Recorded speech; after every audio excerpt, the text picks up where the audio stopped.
My name's Anthony, and we're going forward from doing historical lookbacks to a current issue regarding transport and sport, which unusually has united the two cities of Manchester and Liverpool.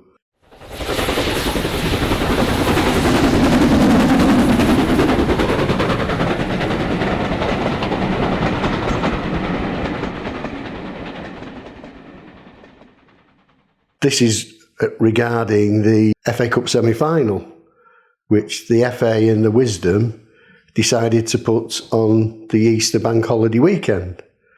Apparently they already knew in advance that there'd be no trains from either Manchester or Liverpool to Euston Station. Generally, quite a few people do use the trains now to follow City and other teams. Certainly with City, a lot of people have been using the train system because it's quite cheap if you book in advance. It's a lot quicker than being on a coach. And obviously, if you're that way inclined, it's a lot more environmentally friendly. One problem that I do notice, because we do speak to a lot of people, because I do attend a lot of away games, is you can actually get to places, but you can't get back. So you can get a train to Swindon or Peterborough or wherever, but there's no train back. So people are going back to the coaches. The problem that this particular game will cause is there's going to need a massive number of coaches, additional to what's already going, to compensate for the fact that there's no trains. The current situation, as I understand it, is that the two Lord Mayors of Manchester and Liverpool have approached the FA to try and get the game moved, which would be an obvious location, would be Old Trafford.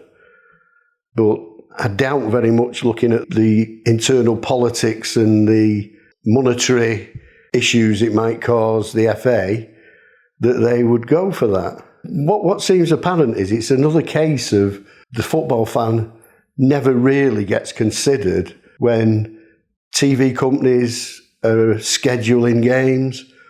We had a game, City recently, which was on a Monday night at Crystal Palace. And if anybody's ever experienced trying to get into Croydon off the M25, would realise that that would be a ridiculous game for the supporters. And there's several other issues. We had like Swindon Town on a Friday night and things like that. And City's no uncommon to most Premier League teams. I mean, they would make fans travel from Newcastle to Crystal Palace if they could for a night game. And ideally that would be a train journey rather than probably a 8-hour coach trip. But you wouldn't be able to do that because you probably won't get home. So there is inherent problems for the average football supporter regarding general transportation. The problem seems to be that there's no real communication or planning or plan B when a transportation issue like this comes up. And it happens locally. If you attend the Etihad or Old Trafford, you're regularly hit with delays, engineering works, and this is supposed to be the way of the future for the Greater Manchester transport system. And this is no way a political rant or statement, but if you can't run trams during the daytime, how are you going to have a 24-hour transport system in Manchester? Because when we seem to get a big event, there always seems to be some problems with the trams or the trains or whatever. I understand that, you have to have plans, you have to do things, but all that seems to be happening, and I'm assuming it happens in other things like concerts and things like that, there never seems to be a proper infrastructure of a transport system. And because of the large numbers that attend football games, I think football gets it in the neck more than other sports. I think the problem we have at the moment is that television dictates kick-off times, the FA decide on locations for games, and in this whole thing, as this is highlighted, because it's come to light after the games were drawn out of the hat, is that people don't really care about the average football fan in the street. And until somebody actually builds this into the planning, until somebody actually stands up and says, well, you've got to start looking at other things. It's not just we get so much money from whoever for putting the game on. This situation obviously would happen again, because if the FA are not willing to change the location, how are you going to ship 70,000 people from Manchester and Liverpool on a given day to attend a showpiece, which these games are? The reason they're probably at Wembley is because they are classed as showpiece games. If you're not going to build your infrastructure around showpiece games, the average person who's going from anywhere, Hartlepool or anywhere to watch Barnsley, to watch a football game, is going to find that they get absolutely no priority or no thought at all. I think in general we seem to have a situation where nobody listens to football supporters, because I'm pretty sure that this game with thought wouldn't have ended up in a travel situation, because what's happening now is there's more people talking about the actual transport issues than actually talking about the football game. And, you know, once the two Lord Mayors of Manchester and Liverpool, I'm sure have got a lot more important things in this day and age than to have to lobby or get involved in transportation for football fans. The chances of this game happening, or both these teams or any of the other Northwest teams being involved in a semi-final, was pretty high, because most of these teams are high up in the Premier League. And the way it pans out at the moment is the top teams get through. So it's not like an eventuality where it won't happen or it's not a possibility. I mean, even statistically, there was likely to be two Northwest teams in either or the semi-finals. The other semi-final, Crystal Palace and Chelsea, how they operate their infrastructure, I'm not too sure, because one's South London, one's West London. I'm assuming that the transport infrastructure in London is good enough to take that number of people locally to go from A to B. You're talking of transporting probably 60,000 people around London at one point, given time. So the capacity is obviously there. Well, that's what I'm saying. I mean, if we had an infrastructure in Manchester that worked, because we have problems getting to the Etihad, never mind getting to Wembley. You know, and a number of people I've spoke to, because when you attend away games, you tend to get the hardcore people, are saying that, yeah, but I can book a ticket to go anywhere, but I can't come back. Because obviously the demand could be there, but can they deliver on a bank holiday? That's what I'm saying. Do they understand the problem of, that's why I said the bank holiday, because do they actually, it's all right saying, I tell you what, yeah, you go to Sheffield and it'll cost you whatever and you'll do it in 3 hours 40. You won't do it in 3 hours 40 to get to actually Wembley, to the game. To do that trip, to go from your home to Wembley, is going to be like a 5-hour trip. You know, it's longer even. And what happens when 2,000 Manx and Scousers turn up at Sheffield Station? You know, it doesn't sound like a great idea, that, to me, anyway. Theoretically, if you're looking at a timetable, if it was me and you just going down to London for a weekend, great, you know, you don't have to worry about it.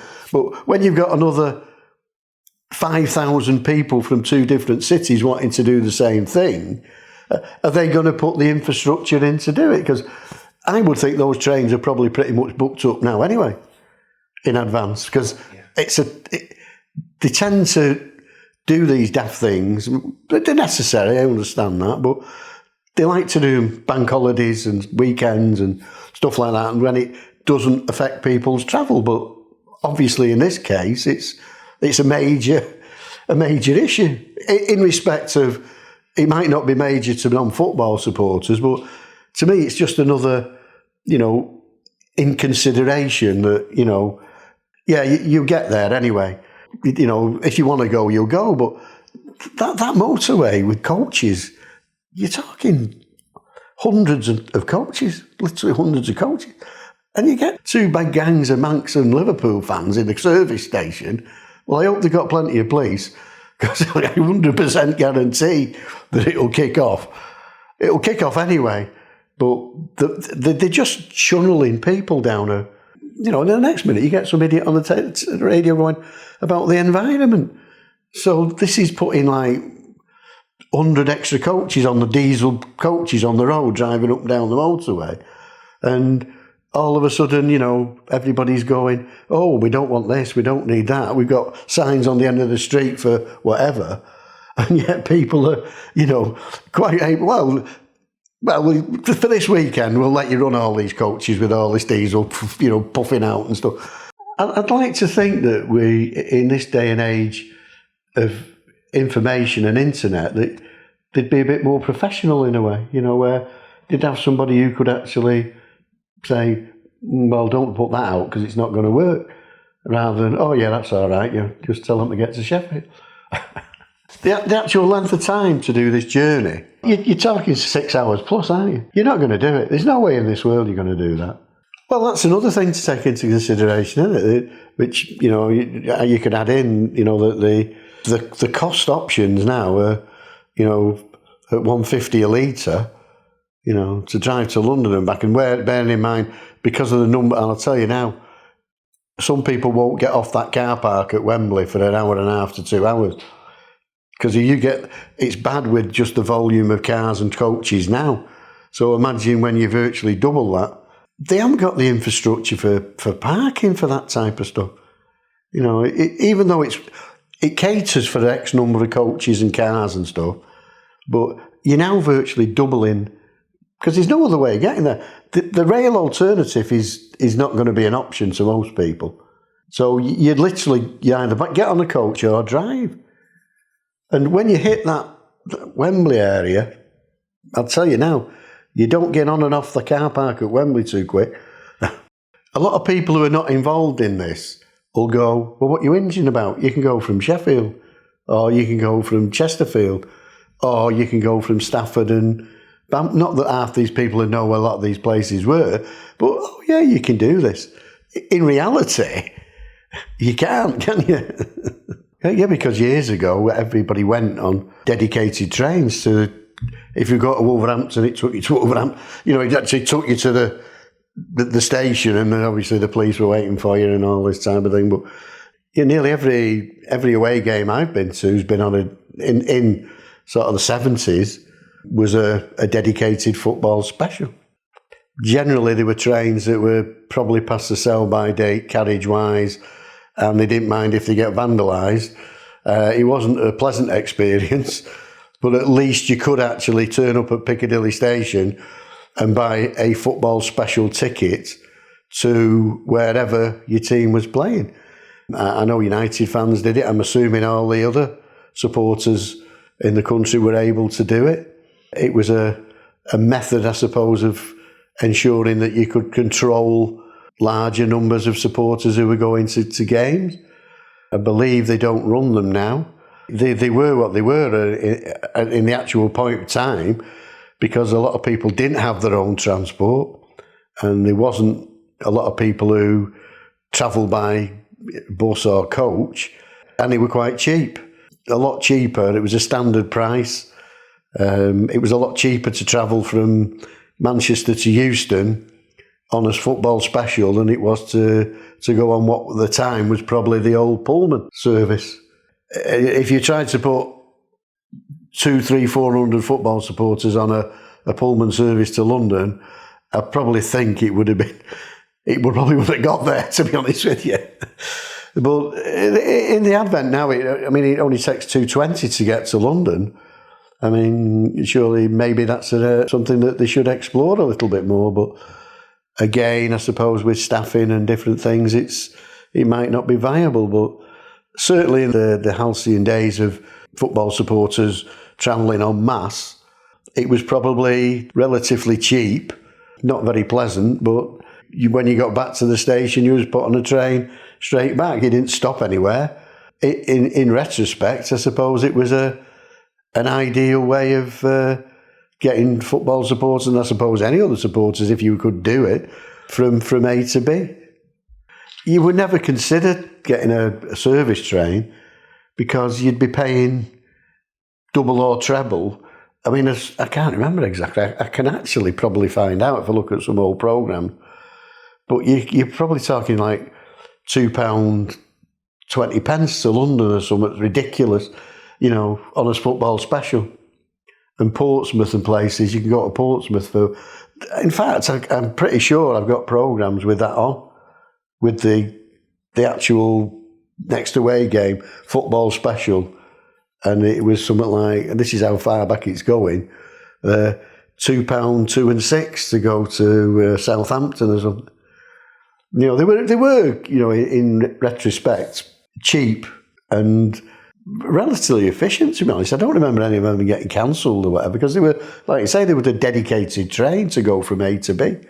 The network's still there, I assume, and there was, like I say, it was just a case of, right, you stood on the platform, it came, they chucked you all on, you got to the other end and got off, and vice versa. But it was probably simple, but an effective way of transporting people around. One of the problems you've got now, of course, is that everything's done on your phone. So if you get a ticket to go to City now, you don't get a paper ticket. It's on your phone. Everything's done on phones. And the same with your travel tickets. When we went to London, it's all to do with, you know, e-tickets now. But one thing I did notice in London, surprisingly enough, there's a lot of staff at the stations. There's a lot of actual staff to help you at the station. Whereas if you turn up at Victoria at a certain time of night, you're on your own. You know, but every station there was 2, 3, maybe 4 people. Even the tube stations, there was people there, you know, to help you with your, you know, your e-ticket or whatever, get you through the barriers and stuff. You know, so, yeah, and I thought the infrastructure in London was a lot better than we get at northern stations. Even going to when we went to Lisbon to see City the other week, you don't actually speak to a person at all. There's no human contact at all in anything you do. You don't understand how to use an e-ticket, and if you're savvy with your phone, you will not speak to a person. If anybody has any ideas or anybody understands this any better or can put a comment on, that'd be great. This is just an observation, if you like, as most of these things we've done are. If you want to comment on it, if you feel that it's not relevant in this particular time, it's fine. But until people actually get down to thinking a little bit more about when you plan something, is this something we've not thought of? I'm pretty sure this quite possibly could happen again.